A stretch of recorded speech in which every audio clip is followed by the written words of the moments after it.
This is the gentle reminder for progression. How do you move forward? Well, obviously progression is about making progress, doing things, learning skills that will help you grow, develop, improve.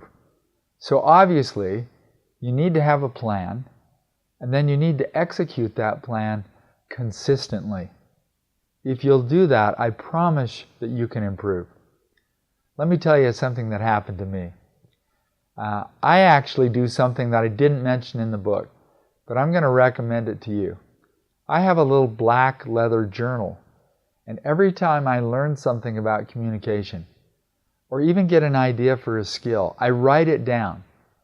Wish I had it with me, but I have over 190 different things that I've written just in the last year alone. Things I've noticed, things I've learned, skills I've kind of come up with, and then practice to see if they work.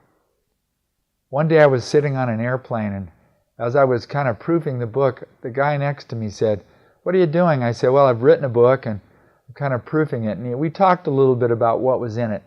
And he said to me, "You know, the asking question stuff is very interesting to me. If you had to teach me a number of skills, tell me how many skills you could teach me about how to ask questions more effectively." I said, "That's a fair question." So I took a piece of paper and just started writing. I was shocked to write down 21 different skills I could teach. And yet in the book, I think I teach 4. That's the power of journaling and learning. And I would recommend that you do that. One item that I mentioned in the book is cueing. And I want to mention cueing just for a moment. Cueing is giving yourself a visual reminder of something that you've committed to practice in a certain situation. Let me give you an example. I had a friend who had a serious addiction problem. He went to rehab and was really struggling. He told me that his struggle came from his head, that sometimes the pull just to engage in the same behavior that he was engaging in was really strong.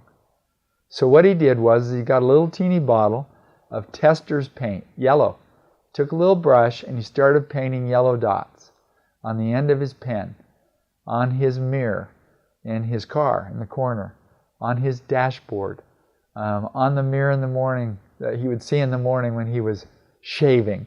He just started painting them everywhere. And I said, "Well, what were you doing?" And he said, "Well, here is what I used them for." As I looked at that yellow dot that I'd painted, it reminded me that I would engage in certain behavior that would keep me from falling back into the addictive cycle that I found myself in. And I said to myself that if I didn't keep my commitment to myself, I would write a very large check to one of the organizations in the country which he detested. So the whole notion of cueing and the idea of having to write a check to an organization that he was aversely opposed to, and it was quite substantial, the amount of money he said he would do, served as the motivation to keep on keeping on.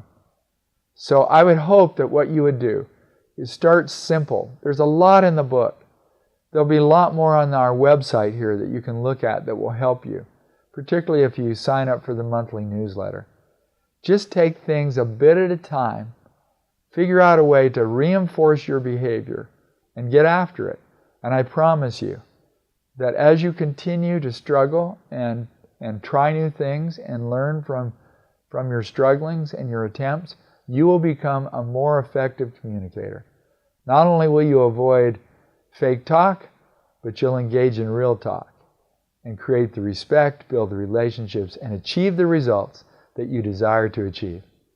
Hope you enjoyed these. Thanks for listening.